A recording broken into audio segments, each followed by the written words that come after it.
Bienvenue sur MacPlanet Podcast, le podcast du site macplanet.com.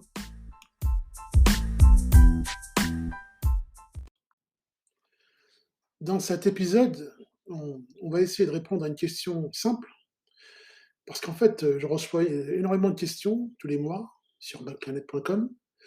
Beaucoup de personnes se demandent pourquoi est-ce qu'il faut passer au Mac, ou pourquoi est-ce qu'il ne faudrait pas passer au Mac. En fait, si on a déjà un PC sous Windows 10, 11 ou un PC sous Linux, qu'est-ce qui motiverait quelqu'un à migrer vers macOS plutôt qu'à rester sur son PC avec ses habitudes, ses applications, son mode de fonctionnement? Qu'est-ce qui fait que qu'est-ce qui fait qu'on aurait envie d'aller vers un Mac, vers un iMac, donc un grand iMac de bureau, vers un MacBook, c'est-à-dire un Mac portable, ou vers un Mac mini, un petit boîtier auquel on connecterait un écran. Donc je ne parle pas du cas du Mac Pro parce que pour l'instant on n'en est pas encore là, mais voilà. Qu'est-ce qu'il faudrait? Qu'est-ce qui donne quelles sont les raisons pour lesquelles on devrait «réapprendre» entre guillemets, un nouvel environnement, un nouveau système d'exploitation, alors qu'on a déjà ses habitudes sur PC depuis des années? C'est vraiment ça la question. Alors, donc à ça, on va essayer de répondre aux j'ai essayé de faire une compilation de toutes les questions que j'ai reçues et j'ai essayé de les résumer dans une thématique afin de pouvoir y répondre le plus justement possible. Alors, donc et avec le plus d'objectivité possible parce que j'utilise un Mac dans le cadre professionnel, mais je ne suis pas affilié à Apple ou autre. Utiliser un Mac pour moi, c'est comme utiliser un PC sous Windows ou un PC sous Linux ou un Mac sous Linux, c'est pareil. C'est-à-dire, pour moi, le Mac, c'est qu'un outil de travail. C'est pas je suis pas un fanatique de la marque. Donc le but, c'est pas de vous vendre un Mac ou bien de vous faire passer au Mac à tout prix, parce que j'ai pas d'action. Et voilà, le but, c'est vraiment de voir dans un but de productivité, quelles sont les raisons qui motiveraient un achat. Un achat qui est relativement onéreux. Voilà, donc c'est ça, c'est vraiment ça. Alors pour moi, la première raison de passer du PC au Mac, elle est vraiment évidente. C'est une question de convivialité. Par exemple, si vous avez déjà eu un iPhone entre les mains, comparé à un téléphone Android, bon, bon et encore là, ça se discute. Si vous avez déjà eu un iPhone entre les mains comparé à un téléphone Android, bon, vous avez vu que l'iPhone, il est censé être beaucoup plus simple, d'utilisation que les smartphones Android. Tout est plus convivial, tout est plus naturel. Il s'adresse plus à un public, de néophytes. Vous n'avez pas besoin de bidouiller sur un iPhone. Sur un Mac, c'est un petit peu la même chose. Tout est beaucoup plus intuitif. Les mises à jour sont automatisées. Bon, vous n'avez pas besoin de vous occuper de la sécurité. Bon, voilà, ça marche en transparence. Vous activez juste le coupe-feu et vous êtes protégé. Vous n'avez pas forcément besoin d'installer un antivirus, contrairement à un PC. Au bout de 3 minutes, si vous n'avez pas installé un antivirus, vous allez être criblé de malware, de virus. Ça, c'est voilà. Sur Mac, c'est pas la peine. Voilà, ça, c'est pour moi la la véritable raison, c'est la tranquillité de l'esprit, quoi, en fait, hein, la paix de l'âme. Alors, vous y connaissez rien en informatique, vous voulez simplement, utiliser un ordinateur pour réaliser des tâches, la bureautique, surfer sur internet, pourquoi pas jouer, heu créer du contenu, heu, produire de la musique, du traitement vidéo, du traitement graphique, donc voilà, du montage vidéo et cetera. C'est vraiment un outil qui a été pensé pour la productivité et pensé dans une logique de simplicité. C'est-à-dire que rien n'est compliqué. Dès l'instant où vous commencez à vous habituer à l'écosystème, de la même manière que vous êtes habitué à l'écosystème iPhone, par exemple iOS, vous allez vite comprendre que ça ne nécessite pas un gros effort intellectuel. La machine n'est pas là pour vous compliquer la vie, le Mac n'est pas là pour vous compliquer la vie, il est là pour vous vraiment pour servir la cause. Alors, donc voilà, c'est vraiment c'est une machine qui va vraiment vous voilà, vous simplifier les tâches. On va pas vous demander 10 000 questions, vous allez juste installer macOS, vous allez créer un compte et puis vous allez installer les logiciels, qu'il vous faut en fait, hein, à partir d'un App Store ou à partir de sources tierces, comme on le fait n'importe où sur Windows ou sur Linux, voilà. Donc c'est vraiment ça. L'idée donc c'est un Mac pour quoi faire? Bah, un Mac pour faire la même chose que ce que vous faites déjà sur un PC sous Windows 11 ou sur un PC sous Linux, vous allez faire la même chose. Sauf que vous allez le faire avec plus de simplicité, avec plus de convivialité, avec un résultat, beaucoup plus rapide et bon, passer du PC sous Windows, parce que puisque la plupart des gens sont sous Windows, passer du PC sous Windows, à un Mac, moi je considère que ça demande une adaptation, mais ça demande une adaptation moindre que de passer de Mac à Windows. C'est-à-dire, passer de macOS à Windows, c'est plus difficile que de passer de Windows à macOS. Autrement dit, si vous êtes déjà habitué à Windows, lorsque vous allez passer sur un Mac, sur un MacBook par exemple, vous allez voir que, enfin, beaucoup de questions ne se posent plus. Voilà, c'est pas non plus le club des évidences, hein, on va pas non plus exagérer, mais beaucoup de questions qui se posaient avant sous Windows. Faut-il faire ci, faut-il faire ça, ou faut-il installer l'application? Voilà. Beaucoup de questions qui se posaient avant ne se poseront plus. Comment modifier un PDF? Bah, par exemple, pour modifier un PDF, lorsqu'on est sous macOS, l'application intégrée, permet déjà de le faire. Pas la peine d'installer un logiciel payant ou autre. Modifier un PDF sur Mac, ça a déjà été pensé avec, Aperçu. Donc Aperçu, c'est le nom de l'application qui est intégrée. Pour gérer vos emails, c'est pareil, c'est déjà fourni, c'est déjà intégré. Pour gérer vos photos, c'est déjà intégré. Et en plus, si vos photos proviennent de l'iPhone, bon, bah, c'est encore plus simple. Pour gérer vos rendez-vous et vos tâches, c'est déjà intégré. Pour naviguer en sécurité, ben, c'est déjà intégré avec Safari, même si vous pouvez ajouter Firefox, ou Chrome, ou ce que vous voulez, ou Tor, ou ce que vous voulez. Mais tout est déjà pensé. Pensé dans le cadre d'une utilisation logique. C'est-à-dire, c'est pas pensé pour quand on est sur un Mac, on fait pas de l'informatique. C'est l'informatique est au service de la personne. Tandis que quand on est sur Windows, et je parle en connaissance de cause, puisque j'utilise autant un PC sur Windows qu'un Mac. Quand on est sur Windows, on a l'impression que pour arriver à une tâche, il faut d'abord penser à comment arriver à la tâche. Quand on est sous Mac, il faut d'abord penser à ce qu'on veut faire et on le fait automatiquement. La question du quel logiciel faut-il installer, du comment faut-il le faire, se pose moins. On est plus dans une intuitivité, dans une ergonomie, dans quelque chose enfin voilà, l'information vient à vous, le logiciel vient à vous et pas l'inverse. Donc, passer du Mac au PC, c'est vraiment ça pour moi, la raison première. C'est vraiment ça. C'est que tout est plus abordable. Alors beaucoup de gens, débutent l'informatique par un PC portable à 500 €, 400 €, parce que c'est pas cher et parce qu'on a l'impression d'y gagner. On y gagne financièrement sur le moment, puisque la machine n'est pas chère, le PC n'est pas cher. Mais au final, en termes de productivité et en termes de voilà, d'usage, on ne gagne pas tant que ça. Parce que sur PC, chaque logiciel demande un apprentissage. Tandis que sur Mac, vous utilisez fréquemment les logiciels déjà intégrés à l'OS, donc la plupart des logiciels intégrés permettent de tout faire, pour la plupart des gens, ben vous allez perdre beaucoup moins de temps en fait. Vous allez perdre moins de temps à réfléchir à ce que vous voulez faire qu'à le faire.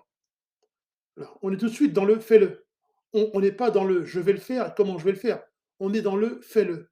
Fais-le directement. Perds moins de temps. C'est ça la raison qu'il faut, enfin, la raison qui fait pour moi qu'on va dépenser 1 500 €, 2 000 € dans l'achat d'un MacBook, plutôt que de rester sur un PC où on est constamment dans la bidouille, alors qu'on n'y connaît rien à la bidouille. Quand on s'y connaît, pour moi, il y a pas de problème. Pour d'autres utilisateurs aussi, il y a pas de problème. Mais quand on a un certain âge, ou même quand on est jeune et qu'on veut directement atteindre l'objectif, voilà, on a un but. Par exemple, le but, c'est de produire du contenu pour YouTube, c'est de faire des tutoriels, j'en sais rien, sur le métier de plombier, voilà, ou sur la mécanique, ou sur je sais pas, sur le crochet. On veut directement atteindre un objectif. Voilà, eh ben, on passe directement à la phase action. Et voilà, sans perdre trop de temps à la réflexion. On est dans un monde qui va vite et on a besoin d'outils qui sont rapides, fonctionnels. On n'a pas besoin d'outils qui nous ralentissent ou qui nous demandent une formation, une énième formation à chaque fois qu'on fait une tâche. Donc c'est ça. Beaucoup d'utilisateurs m'envoient des emails en me demandant: «Un Mac, pourquoi faire?» Ben, j'ai envie de répondre à ça, «Qu'est-ce que vous faites sur PC?» Ben, voilà, la question est la même. Un Mac, pourquoi faire? Un Mac pour faire ce que vous voulez. Bien, si vous avez l'habitude voilà, de passer 70 de votre temps à rédiger du courrier avec, Microsoft Office, vous allez pouvoir faire la même chose sur Mac, il y a pas de problème. Si vous avez l'habitude de faire du montage vidéo avec, Filmora, j'en sais rien, avec, Adobe Premiere, vous allez aussi pouvoir faire la même chose sur Mac. Sauf que vous allez le faire avec plus de souplesse, avec une configuration plus optimisée, avec beaucoup moins de plantage, donc avec beaucoup plus de stabilité au niveau de la machine, parce que le cœur de la machine, en fait, derrière le Mac se cache un Linux, hein. Derrière le Mac, le noyau du Mac, c'est vraiment un Linux, et Linux, il est réputé pour sa stabilité. C'est pour ça que la plupart des serveurs, qui tournent sur le web, il est construit de serveurs Linux. Donc quand vous avez un Mac, vous avez en fait à la maison un client Linux. Un client Linux, à la sauce Apple, hein, avec une interface plus racée, voilà, plus esthétique, mais vous avez en fait un Linux, sous-jacent. C'est un petit peu ça. Donc une machine stable. Un Mac pour quoi faire? Un Mac pour tout faire. Pour tout faire, donc de la bureautique, du traitement d'images, voilà, de surfer sur le web, gérer vos courriers, tenir un journal de bord, j'en sais rien, écrire un livre, pourquoi pas? Parce qu'on peut tout faire. On peut faire la même chose sur PC que sur Mac. Voilà, que vous soyez sous Windows, sous Linux, vous pouvez faire la même chose. Mais la différence, c'est la souplesse et la facilité avec laquelle vous allez le faire sur un Mac. Qu'est-ce qu'on peut rajouter à ça? Voilà. Hem, la question qui se pose, c'est voilà, est-ce que si on passe du PC au Mac, est-ce qu'on va pouvoir retrouver les mêmes applications pour faire la même chose? Ben, j'ai envie de répondre que oui. Tout ce qui existe sur PC existe sur Mac. Enfin moi, il n'y a pas un logiciel que j'ai pas il y a pas un logiciel équivalent que je ne trouve pas sur Mac. Où on trouve le même logiciel, où on trouve un équivalent qui fait parfois mieux sur Mac. Donc voilà, si vous enregistrez des podcasts, vous pouvez utiliser Audacity. Audacity, il est sur Mac, sur Linux, sur Windows. Si vous faites du montage vidéo, vous pouvez le faire, sur Mac avec Filmora, avec Final Cut, bon, avec Adobe Premiere, ça existe aussi sur Windows. Si vous faites du traitement de texte, vous pouvez le faire, sur Mac avec, la suite Microsoft Office, avec, OnlyOffice, donc avec OpenOffice, avec LibreOffice. Tous ces suites logicielles et bureautiques, elles existent aussi sous Windows. Donc on trouve les mêmes logiciels, les mêmes applications, donc c'est juste l'environnement qui change, l'écosystème qui change.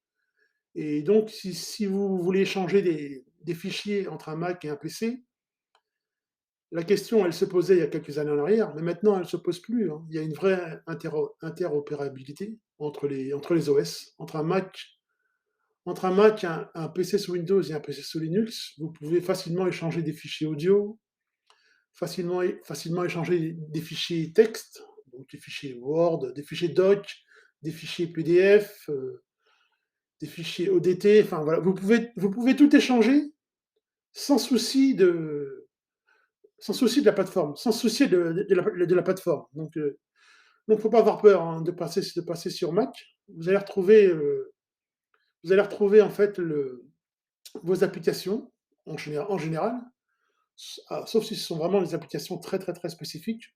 Et j'ai envie de répondre que même si elles sont très spécifiques, c'est une raison de plus de passer sur Mac. Parce que c'est vraiment une machine qu'on peut utiliser pour une tâche précise, donc pour une monotâche, ou bien pour plusieurs tâches. Je m'explique. Il y a des gens qui utilisent un Mac que pour faire du montage vidéo. Il y a des gens qui utilisent un Mac que pour faire de l'édition audio, non, pour créer du contenu musical, en fait. Il y a des gens qui utilisent un Mac que pour gérer un blog WordPress. Il y a des gens qui utilisent un Mac, que pour faire du traitement d'image avec Photoshop, pour gérer une bibliothèque de photos. Voilà, on peut utiliser un Mac pour une monotâche, ou si au contraire, on peut l'utiliser pour plein d'autres tâches. Ça c'est vraiment vous qui allez déterminer ce que vous allez faire de votre machine, comme vous le feriez sur un PC, c'est pareil. Si vous avez déjà une idée précise de ce que vous voulez faire, l'idéal, c'est de voir quel logiciel existe sur Mac qui permet le plus rapidement possible et avec le plus de justesse possible d'obtenir le meilleur résultat possible. Parce qu'on n'est pas dans un amusement, on est vraiment dans une recherche de productivité et dans une démarche pragmatique.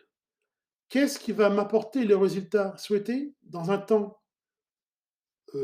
fixé et avec le plus de précision possible?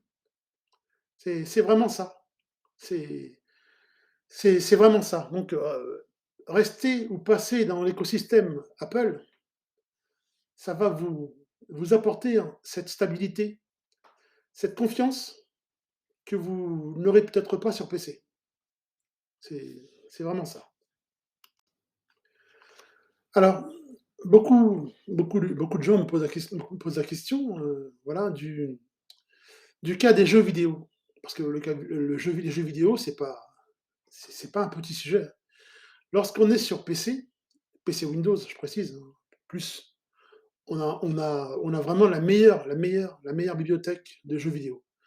Si vous êtes un grand joueur, vous passez 80 de votre temps à jouer aux derniers jeux à la mode, hein, j'en sais rien, hein, Call of Duty ou je ne sais pas, hein, peu importe. Vous jouez beaucoup, beaucoup, beaucoup, enfin, donc en ligne ou bien en solo. Bon, ben, c'est vrai que là, l'idéal, c'est de rester sur PC. Parce que sur PC, on peut créer sa configuration sur mesure. On peut ajouter la mémoire vive qu'on veut, on peut ajouter le SSD qu'on veut, on peut choisir la carte graphique qu'on veut, hein. Si on a les moyens de mettre une carte graphique à 2 000 €, 3 000 € pour jouer, ben, sur PC, on peut le faire. Sur Mac, on ne peut pas le faire parce que sur Mac, les produits sont moins évolutifs. Tout est soudé. C'est-à-dire que vous achetez un Mac avec une configuration, vous avez une quantité de RAM qu'il faut choisir dès le départ, 8 gigas, 16 gigas, 32 gigas, 64 gigas, bon voilà.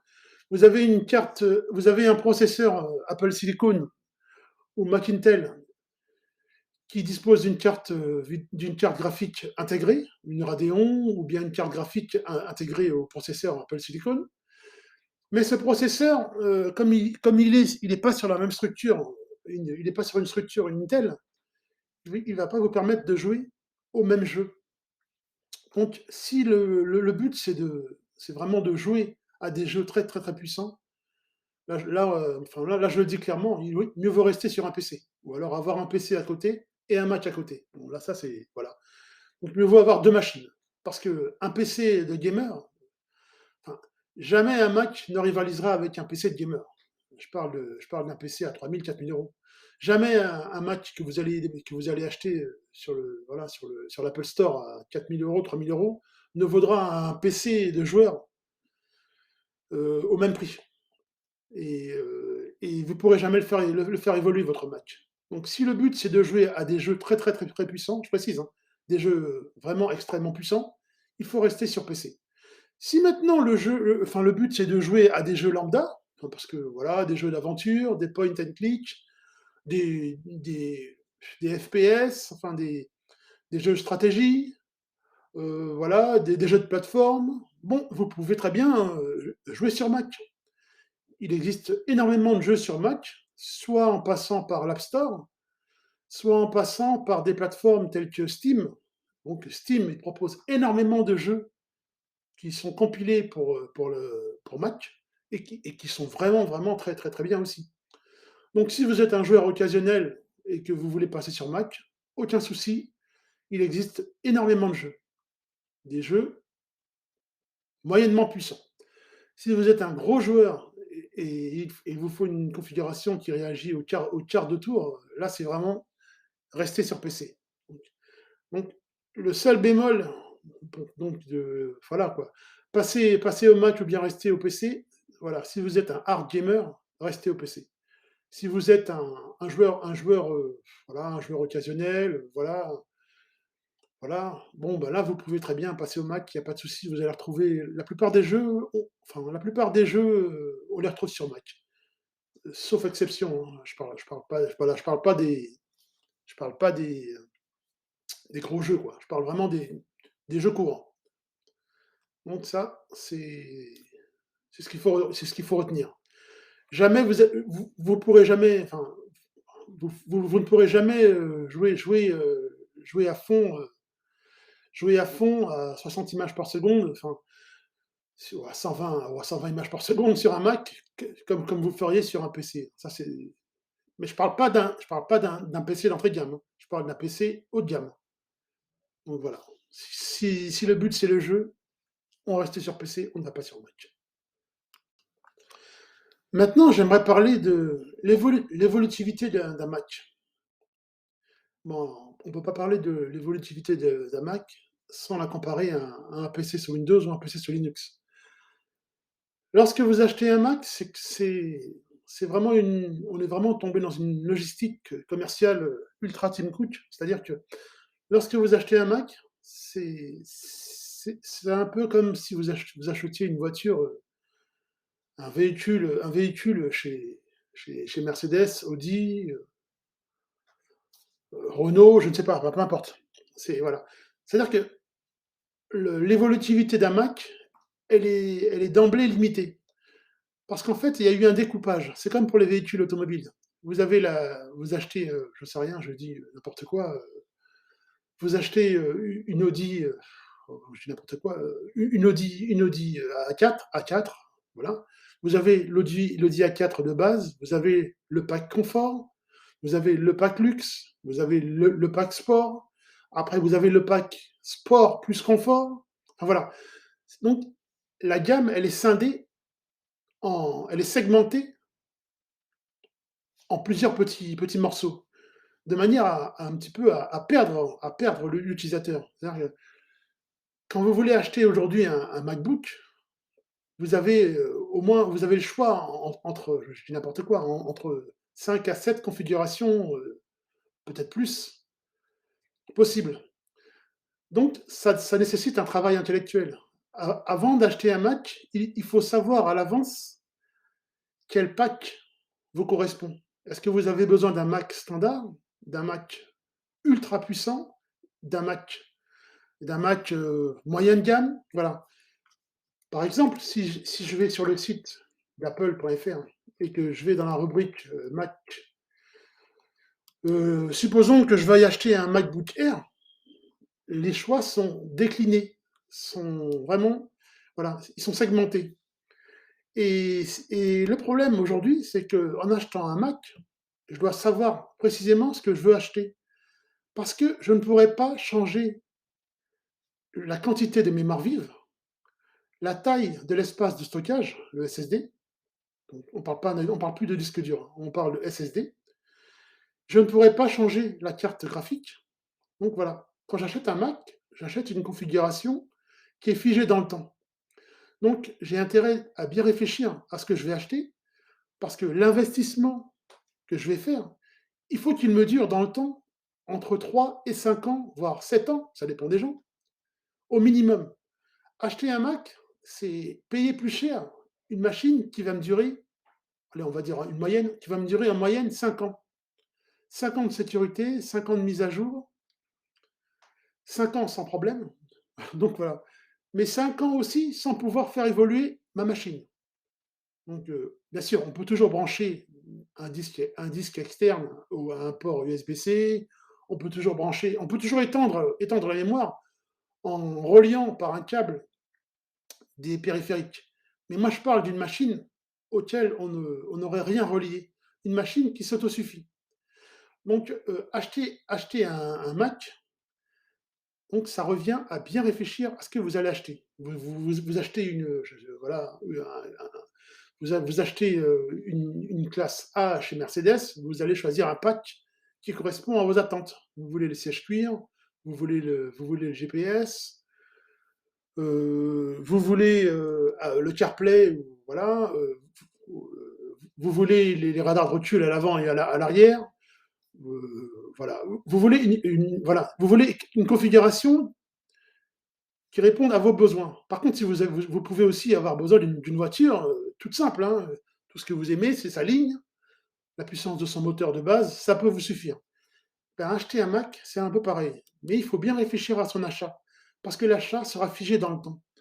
Donc, donc la question c'est: est-ce qu'il faut acheter, si on décide de passer du PC au Mac, est-ce qu'il faut acheter une configuration d'entrée de gamme ou pas? Ben, la réponse, ben, c'est selon vous, en fait. Si c'est pour faire uniquement de la bureautique, répondre à vos emails personnels et professionnels, produire du contenu audio, vidéo, photo, ben, effectivement, le Mac de base peut suffire. Mais si vous avez des besoins très exigeants ou que vous pensez que vous allez avoir dans un futur immédiat ou dans un futur proche, des besoins qui vont aller en augmentant, mieux vaut investir dans une configuration un peu plus chère. C'est-à-dire que, je prends un exemple, hein, plutôt que d'acheter un MacBook Air, avec une puce M2 d'entrée de gamme à 1 500 €, mieux vaut passer directement à un MacBook Air à 1 800 €, 2 000 € avec un SSD plus grand, avec une mémoire vive, augmentée, ce qui va vous permettre de réaliser dans l'instant présent toutes les tâches, ben, que vous faites au quotidien, mais qui va vous permettre de rester un peu à la page dans les années à venir. Donc, payer un peu plus cher pour avoir la tranquillité de l'esprit, en fait. Ce que vous faites aujourd'hui, c'est bien, mais il faut aussi penser à ce que vous allez faire demain. Et comme les besoins, les besoins en informatique, que ce soit sur PC, sur Mac ou autre, ils vont toujours en évoluant, mais en évoluant, dans le sens de la progression. Les besoins vont en augmentant. Donc mieux vaut acheter un Mac avec une configuration très puissante aujourd'hui, si vous en avez les moyens évidemment, plutôt que de prendre un Mac d'entrée de gamme qui va finalement enfin, bien moins durer dans le temps et vous faire perdre du temps, au niveau de la puissance et au niveau de la réactivité de la machine. Voilà. Et la différence avec un PC, je parle plus d'un PC de bureau que d'un Mac, que d'un PC portable. Un PC portable, on peut faire évoluer la mémoire vive ou le SSD, la plupart. Je parle de Dell, Acer, enfin des marques, Dell, Acer, HP, je parle de marques constructeurs, d'assembleurs. Tandis que, voilà, tandis que si vous achetez une tour, un PC de bureau, une tour PC, vous allez pouvoir mettre dedans ce que vous voulez. Vous allez pouvoir mettre la carte vidéo que vous voulez, la quantité de mémoire vive que vous voulez, le SSD que vous voulez, 1 téra, 2 téra, 4 téra, je ne sais pas. Voilà, si aujo et acheter un PC, c'est la garantie de pouvoir le faire évoluer. Si aujourd'hui vous avez besoin de 16 gigas de mémoire vive pour faire tourner Windows 11 et que demain Windows 12, Windows 13, enfin, est amené à sortir, ben, vous pourrez toujours, remplacer votre barrette de 16 gigas par une barrette de 32 gigas, c'est-à-dire doubler la puissance de mémoire vive. Vous pourrez augmenter la capacité de stockage interne du PC, chose que vous ne pourrez pas faire avec un Mac. Donc, ça c'est vraiment un point de réflexion en fait, hein, l'évolutivité de la machine. Un Mac peut difficilement évoluer. Mais si vous partez avec une configuration de base relativement solide, relativement armée, relativement équipée, la question de l'évolutivité sur Mac ne se posera plus. Voilà, donc le Mac, c'est dépenser aujourd'hui, mais être tranquille pendant 5, 7 ans. Le PC, c'est dépenser peut-être peu aujourd'hui, mais vous serez quand même amené à dépenser dans le temps parce que l'environnement, le système d'exploitation est de plus en plus gourmand, les applications sont de plus en plus gourmandes dans le temps, donc vous serez quand même obligé d'investir à terme sur le PC. Donc c'est ce qui peut s'avérer être un questionnement n'en est pas vraiment un. Si vous avez les moyens d'investir dans un Mac, faites-le. Voilà, faites-le, partez sur une configuration musclée, voilà, parce que les besoins vont toujours en augmentant.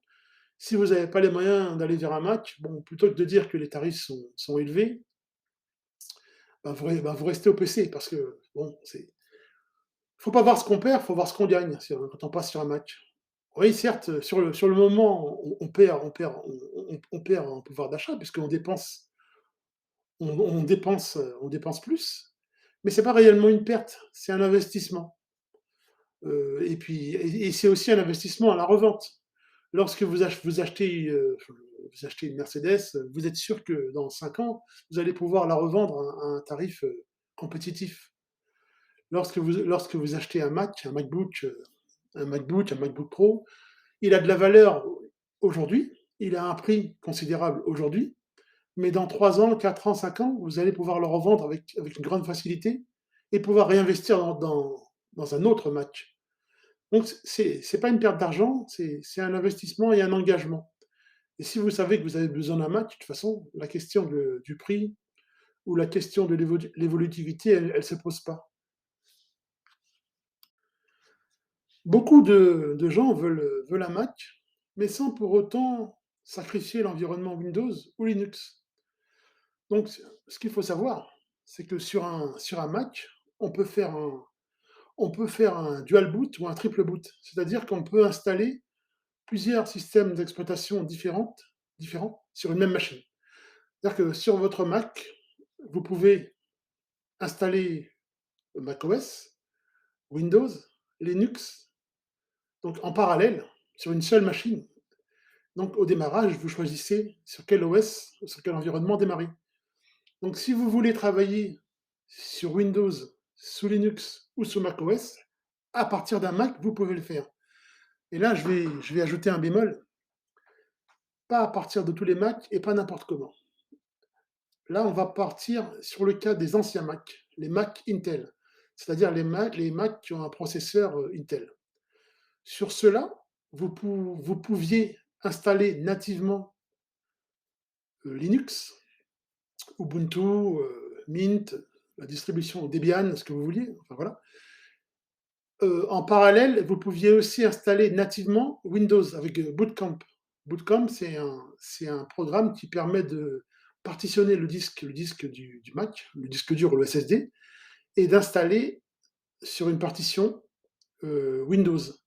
Autrement dit, je parle bien à l'imparfait, vous pouviez démarrer votre MacBook ou iMac sous une session Windows et profiter de toute la bibliothèque Windows.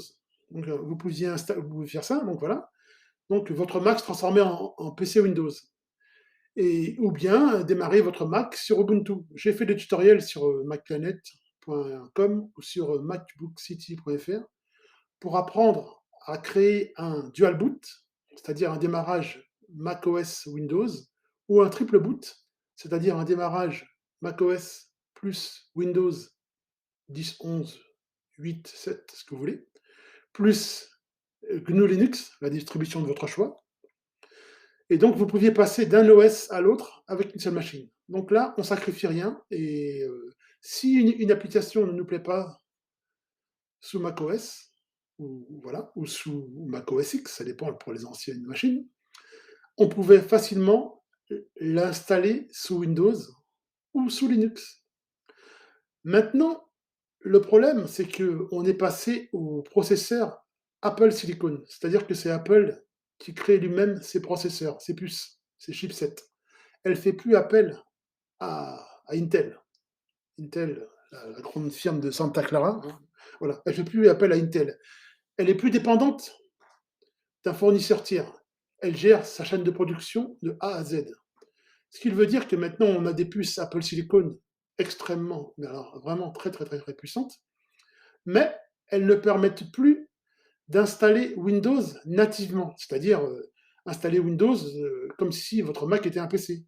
Elles permettent de virtualiser Windows, c'est-à-dire que vous pouvez installer la version Windows pour les processeurs ARM 64, donc les processeurs Apple Silicon, mais, vous ne pouvez, mais c'est une version Windows, c'est une version Windows 11 spéciale. Elle est pas, c'est une virtualisation, c'est-à-dire que vous n'aurez jamais la même puissance que si vous n'aurez jamais la même puissance que si vous aviez installé Windows nativement sur une partition bootcamp. Mais si vous avez vraiment besoin de certaines applications, que ce soit pour le travail ou autre, qui sont encore sur Windows et qui n'existent vraiment, vraiment pas sur Mac, vous pouvez toujours installer avec les nouvelles puces Apple Silicon, Windows, avec Parallel Desktop, avec UTM. Enfin, j'ai réalisé des tas de tutoriels là-dessus pour expliquer comment installer Windows sur un Mac Apple Silicon plus M1, plus M1, M1 Pro, M1 Ultra, M2, voilà. Donc vous pouvez toujours le faire, mais ce sera de la virtualisation. Et la virtualisation, euh, elle est très, très, très puissante, puisque la puce est très puissante. Donc voilà. Mais, pour moi, la virtualisation ne sera jamais aussi bonne qu'un démarrage natif. Donc c'est ça. Maintenant, on peut aussi installer Ubuntu ou autre sous un Mac Apple Silicon. J'ai également fait des tutoriels très détaillés pour vous expliquer comment installer Ubuntu ou autre sur un Mac Apple Silicon. Là, là vous allez, enfin, là aussi, c'est pas un démarrage natif, c'est une virtualisation une fois de plus. Donc, on peut le faire avec Parallel Desktop, avec. J'ai fait un tutoriel pour expliquer. On peut l'installer. On peut l'installer avec UTM pour Mac. On peut l'installer avec Parallel Desktop, j'ai un trou de mémoire. Bon, enfin voilà. Il existe des tas d'applications pour virtualiser Windows sur Mac Apple Silicon ou bien Linux sur Mac Apple Silicon. Mais vous n'aurez jamais la même puissance qu'avec les anciens Mac avec processeur Intel. Mais vu que les processeurs Apple Silicon sont bien plus puissants que les processeurs Intel, vous n'allez peut-être pas voir la différence. C'est-à-dire que installer Linux sur un Mac Apple Silicon ou Windows sur un Mac Apple Silicon, les performances sont tellement puissantes que vous n'allez en plein écran ou en fenêtré, comme vous voulez, que vous n'allez même pas voir la différence. Vous allez vous croire sur Windows, alors qu'en fait, le système qui se trouve en dessous, c'est macOS. Voilà. Donc, si vous achetez un Mac, il faut bien réfléchir à ça, hein. Est-ce que vous avez besoin d'un démarrage natif de Windows et de Linux sur votre Mac? Dans ce cas-là, vous prenez un Mac Intel en refurb, c'est-à-dire sur le Mac App Store, les Mac reconditionnés, parce qu'on ne trouve plus de Mac Intel sur l'App Store. Et si vous avez besoin ponctuellement, parce que vous êtes développeur ou autre, de Windows, un Apple Silicon fait l'affaire. D'ailleurs, on peut aussi démarrer Linux sur Mac Apple Silicon nativement grâce au projet Asahi Linux. Je ferai prochainement un tutoriel là-dessus. C'est un peu complexe pour les néophytes, mais je ferai un tutoriel détaillé, une vidéo, pour expliquer comment installer Linux nativement sur un Mac Apple Silicon, donc avec la solution Asahi Linux. Donc si vous êtes un power user, ça va vous intéresser. Donc voilà. Maintenant, donc moi, j'utilise aussi bien un PC sous Linux qu'un PC sous Windows qu'un Mac. Ça, c'est vrai. J'utilise les trois environnements, puisque voilà, pour des raisons de professionnelles, voilà. Maintenant, si vous avez un Mac, que ce soit un Mac Intel ou un Mac Apple Silicon, il faut bien retenir, dans tous les cas de figure, vous allez quand même pouvoir installer d'autres systèmes d'exploitation concurrents sur votre Mac. C'est-à-dire qu'avoir un Mac, ça ne veut pas dire sacrifier aux autres systèmes. Si vous voulez vous habituer progressivement au Mac, à macOS, à l'environnement graphique, à l'interface graphique, ben, vous pouvez très bien installer en parallèle de votre Mac une version de Windows. Donc vous allez conserver vos anciennes habitudes tout en apprenant de nouvelles. Donc c'est ça l'avantage aussi du Mac. Donc faut-il passer au Mac? Il n'y a pas de problème de transition, puisqu'on peut conserver les anciennes versions, des versions concurrentes d'autres OS, ou on peut directement s'adapter à macOS, ce qui vraiment est le meilleur. Mais bon, voilà, c'est un peu ça. Donc à la question, puis-je installer Windows ou Linux sur mon Mac? J'ai répondu, hein. Donc on peut très bien installer Windows ou Linux sur un Mac Intel ou sur un Mac Apple Silicon M1, M2 et compagnie.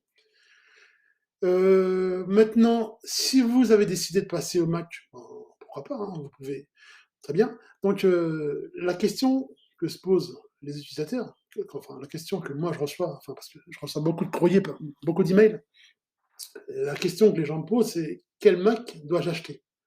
Est-ce que je dois acheter un iMac?» C'est-à-dire le grand écran intégré, avec, le grand écran intégré avec l'ordinateur intégré, voilà. Est-ce que je dois acheter un MacBook, donc un Mac portable, ou est-ce que je dois acheter un Mac mini? C'est un petit boîtier auquel on branche un clavier, une souris et un écran. L'écran de votre choix, hein, ça peut être une télévision, ça peut être un moniteur, Liama, ça peut être un moniteur LG, ça peut être un moniteur, je dis n'importe quoi, enfin voilà, peu importe. Ben, tout dépend à quel point vous voulez entrer dans le monde du Mac. Si vous cherchez pour moi, la meilleure porte d'entrée la meilleure, il y a pas vraiment de meilleure, c'est vraiment ça dépend des besoins. Mais pour moi, la façon la plus simple d'entrer dans le monde du Mac, c'est d'acheter un MacBook. Parce qu'un MacBook, il est fourni, ben, c'est un Mac portable, il est fourni avec son clavier et son trackpad, donc pas besoin de souris, donc voilà. Et surtout, il a un écran intégré. Et si vous voulez ajouter un deuxième écran ou un troisième écran, ben, vous pouvez le faire. Un écran externe, je veux dire. Vous pouvez travailler avec deux, trois écrans, avec un MacBook et trois écrans à la fois. J'ai fait un tutoriel, plusieurs là-dessus aussi, hein. Comment connecter plusieurs écrans à son Mac. Donc pour moi, la meilleure porte d'entrée, c'est d'acheter un MacBook. Un MacBook, parce que le MacBook, il contient tout en fait.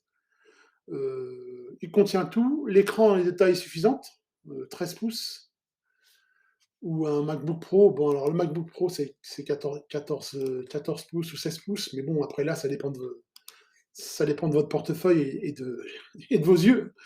Plus vous avez besoin d'un grand écran, ben, plus vous allez payer cher. Voilà. Moi, je considère qu'avec un MacBook Air M1 ou un MacBook Air M2, donc le MacBook Air M1 avec la puce M1, il est enfin, prix d'entrée de gamme à 1 199 € sur le site d'Apple. On peut le trouver moins cher, hein, sur Amazon ou voilà, ou autre, ou en reconditionné. Donc, soit vous achetez un MacBook Air avec une puce M1 à 1 200 €, soit vous achetez un MacBook Air, toujours, puce M2, donc c'est la nouvelle puce. Elle est 20 à 30 % plus rapide que le M1, à 1 500 €. Bon, voilà, donc ça, pour moi, c'est la meilleure porte d'entrée. Parce qu'avec un MacBook Air, vous allez pouvoir tout faire.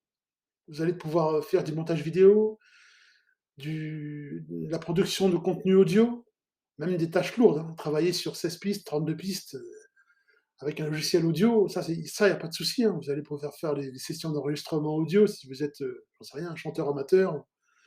Vous allez pouvoir gérer votre serveur. Vous allez pouvoir développer des applications pour iPhone ou pour Mac. Vous allez pouvoir traiter vos photos de vacances ou vos photos dans un cadre professionnel. Vous allez pouvoir faire du montage vidéo si vous enregistrez des vidéos à des mariages, des événements familiaux ou autres, ou bien vous êtes auto-entrepreneur. Votre tâche, c'est d'enregistrer des vidéos lors de grands événements, voilà. Vous allez pouvoir faire du montage vidéo avec une fluidité et une souplesse inégalées. Pour moi, le MacBook Air M2, ben, j'ai consacré aussi un article là-dessus, hein, sur macplanet.com. Il y a un article dédié au faut-il acheter un MacBook Air M1 ou M2? Vous allez le retrouver. Pour moi, la machine d'entrée de gamme, c'est vraiment le MacBook Air. Parce que le MacBook Air, il est léger, il est extrêmement puissant. Alors, je parle bien du MacBook Air avec une puce Apple Silicon, hein, donc le M1 ou M2, et on peut tout faire avec. Voilà. Si vous n'avez pas beaucoup de moyens et que vous voulez absolument entrer dans le monde Apple avec un Mac, dans ce cas-là, je vous conseille en deuxième choix d'acheter un Mac mini. Vous savez, c'est des petits boîtiers en métal, ils sont tous en métal de toute façon. D'acheter un Mac mini, c'est un petit boîtier. Et puisqu'à la maison, vous disposez forcément d'un vieux clavier ou d'une souris, ben voilà. Le Mac mini, il est fourni uniquement avec lui-même. C'est-à-dire il est fourni sans clavier, sans souris et sans écran. Mais on a tous à la maison un moniteur ou un écran auquel on peut relier le Mac mini. C'est-à-dire que vous allez acheter un Mac mini à un prix beaucoup moins cher qu'un MacBook Air.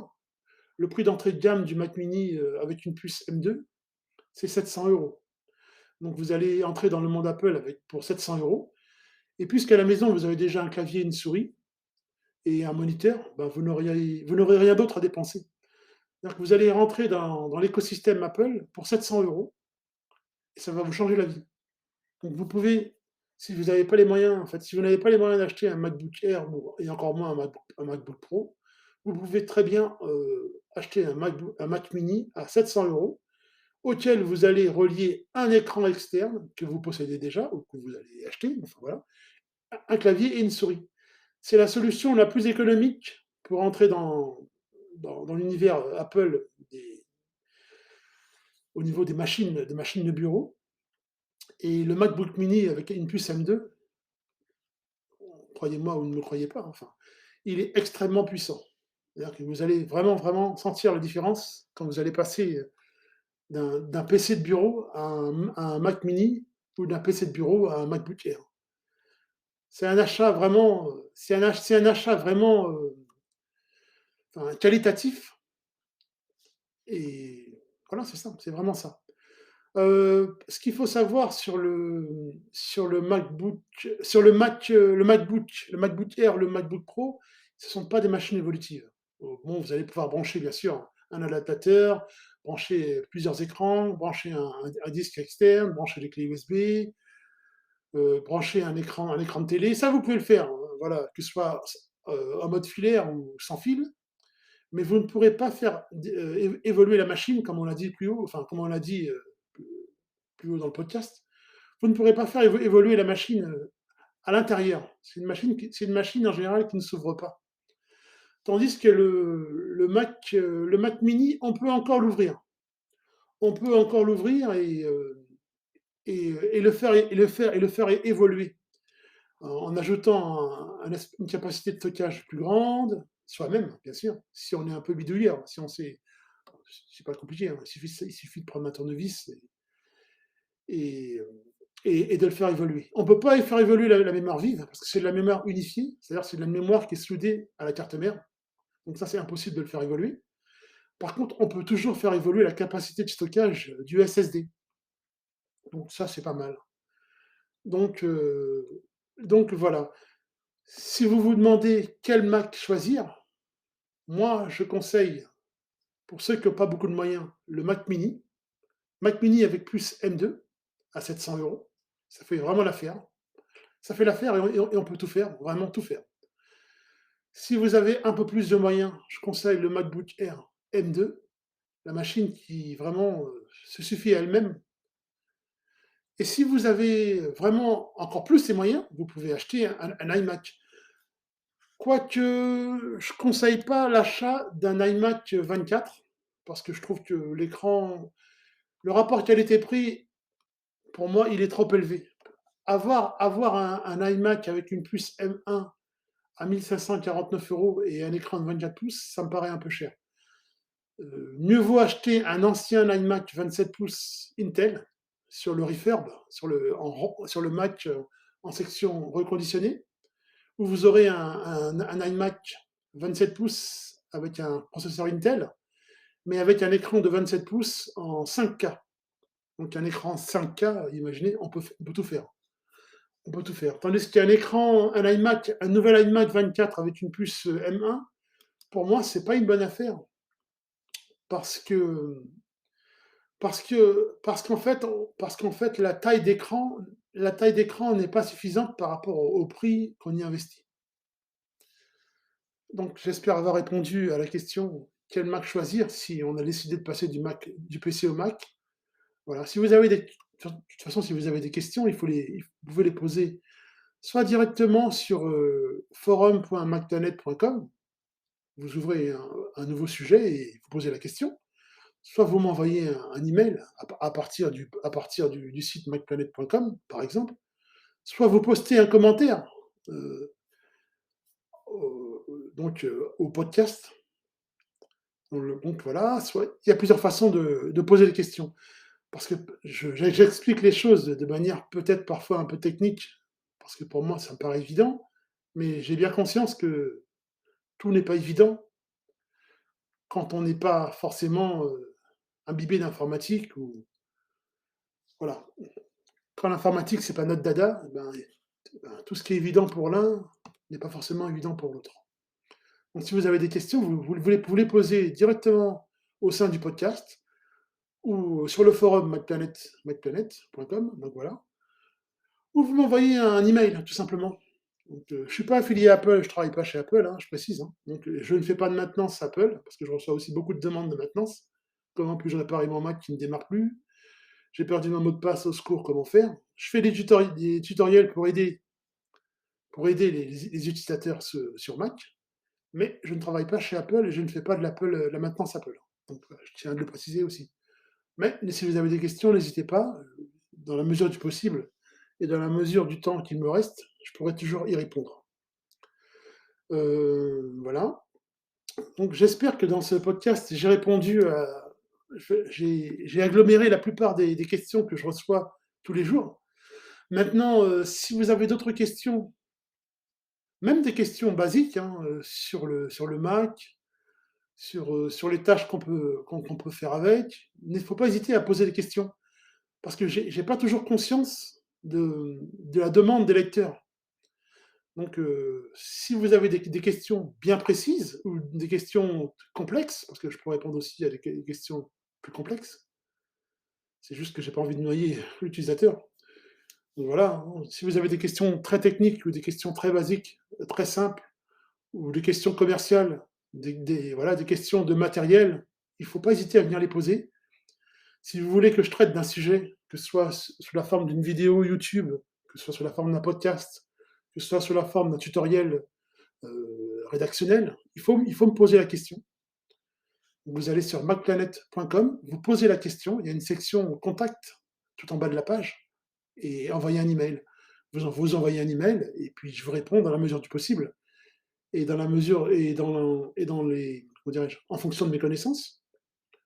Et puis on avance, on essaie d'avancer ensemble. Voilà, c'est vraiment l'idée du podcast. C'est pas un podcast, c'est pas un podcast commercial, c'est un podcast informationnel qui se veut en tout cas, et pour aider en fait l'utilisateur dans la continuité du site. Donc, c'est vraiment ça. Donc j'espère vraiment avoir répondu à la thématique du jour. Quelles sont les raisons d'acheter un Mac? Et ce qui répond également à la question inverse, quelles sont les raisons de ne pas en acheter? Parce qu'on peut très bien chercher les raisons inverses. Mais pour moi qui suis habitué au monde du PC et qui suis habitué à Linux, pour moi, passer sous macOS, c'est vraiment s'éviter beaucoup de problèmes. C'est vrai, si pour vous votre temps est précieux, si pour vous, le but, c'est de réaliser une tâche le plus simplement possible, le plus justement possible, le plus rapidement possible, la meilleure machine le meilleur écosystème existant aujourd'hui, pour moi, c'est un Mac sous macOS ou un Linux, avec une Ubuntu, hein, ça peut être la meilleure machine possible. Mais sous Linux, ça demande un peu plus d'investissement personnel, un peu plus de terminal, des lignes de commande, voilà. Mais pour moi, le Mac, il est à la jonction de tout. Vous pouvez utiliser un Mac d'une manière transparente, sans jamais lancer le terminal, sans jamais taper une ligne de commande, juste avec une interface graphique, un UX vraiment prévu pour ça. Vous pouvez utiliser un Mac de façon très compliquée, si vous êtes quelqu'un de compliqué. Le Mac s'adapte vraiment à la cible. Tandis que sous Windows, le PC sous Windows ne s'adapte pas forcément à la cible. C'est à vous de faire l'effort sous Windows. C'est à vous de faire l'effort sous Linux. Mais c'est pas le cas sous Mac. Ça, ce serait vraiment l'ultime raison de passer au Mac, si vous décidez de passer au Mac et si vous en avez les moyens et l'opportunité. Voilà, bah, je vous souhaite une très bonne journée à tous. Merci, au revoir et n'hésitez pas à, comment dirais-je, à ajouter une notation au podcast, hein, que ce soit sous Spotify ou que ce soit sous Apple Podcast. Faut pas hésiter à mettre une note, une bonne, une moyenne, une moins bonne, en fonction de ce que vous ressentez. Un commentaire, un gentil commentaire si possible. Enfin voilà, n'hésitez pas à poster les commentaires et à dire ce que vous pensez du podcast. Ce que vous voulez y retrouver, ce que vous voulez surtout pas y retrouver. Voilà, ce vers quoi il faut que je m'oriente, afin que je m'oriente. Voilà. Merci beaucoup.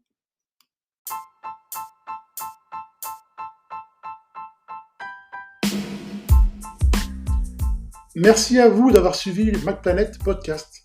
Retrouvez nos tutoriels sur le site macplanet.com et sur le site macbookcity.fr.